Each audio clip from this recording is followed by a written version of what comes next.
Good day everyone, I hope you are enjoying your day so far. Today I want to go through another weekly news that we have every week, and I just want to share with you some important things that happened from the last program that we had up until today. One of the most important thing actually, which everywhere they are talking about it, and we get lots of requests regarding any kind of information about it, is TR to PR, as they call it, which is a new pathway which is going to be open. We don't know when, we don't know the details about it. So basically there is something now everywhere that they say that there is a kind of application for people to apply for permanent residency who are temporary in Canada.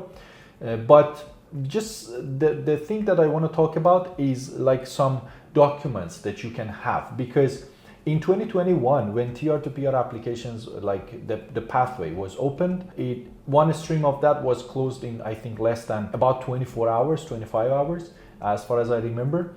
And then there were a lot of people who couldn't submit their applications because they were not prepared. Now here today I want to tell you what are those documents and information that you need to have so you can be ready just in case a program is opened or maybe you want to apply for permanent residency. One of the most important thing is proof of your language proficiency, which is IELTS, SEPIMMIGRATION, or whatever immigration acceptable language certificates. It's very important to have that, because if any kind of program is going to be opened, then most of the centers are going to be full and you cannot register anywhere. So this is very important to have this document ready. It is valid for 2 years, so don't worry about it. It's not going to be expired very soon. You can have that and be ready for this program. Another one is the proof of criminal backgrounds from your country, the previous country that you were a citizen or permanent resident there, or you have lived for more than 6 months. This is very important to have this document, because again, it is time consuming, it's going to take some time for you to get it. And if you have it ready, it can help you and you have ease of mind. Another document is your educational documents, because you know that your documents must be assessed by Canada Immigration, for Canada Immigration, by some kind of organizations like WES and whatever. Do that too, because sometimes we can see that it's going to take some months for people to do that. This is again something very important to have it ready. Another thing is travel history, because one of the important forms that Canada Immigration in most of the applications need is your travel history.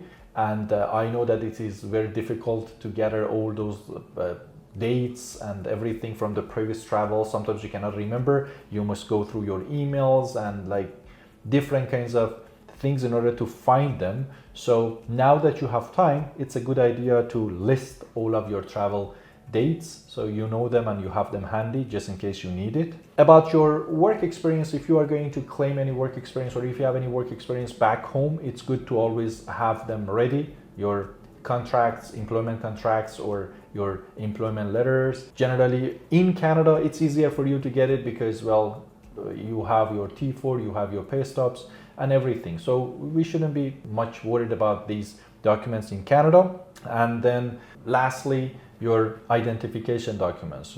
So remember that you must have a valid passport, which is very important.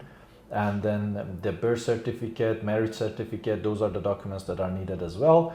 If it is not in English, you need to translate them officially from whatever language that you have into English or French. So have them ready too, because in most cases, some clients that they need to translate the documents, they don't have them ready, and it's again time consuming, so maybe you cannot get it.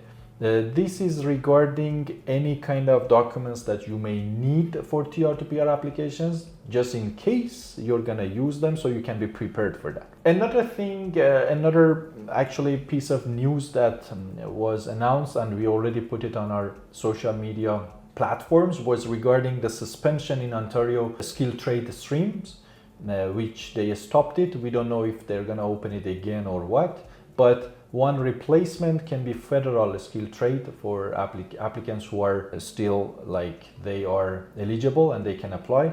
So that is something that we spoke about it on our social media, and you can read more information about it, or if you need any help, you can be in touch with us and we can help you for those trade people. Draws are happening, and then still for healthcare, we have very good draws. On November 14th, there were about 3,500 applications with the cutoff score of 462 for healthcare. So it shows that still healthcare is good. People who are working in healthcare, or people who can work in healthcare, they have lots of chances to get an invitation through express entry.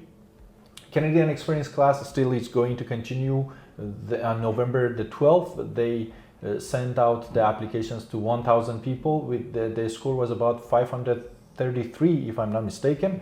And then it shows that they are still doing draws, but the points are high, and like there is lots of competition there. But this is also regarding that. So basically, there was no other updates or news that we can share with you.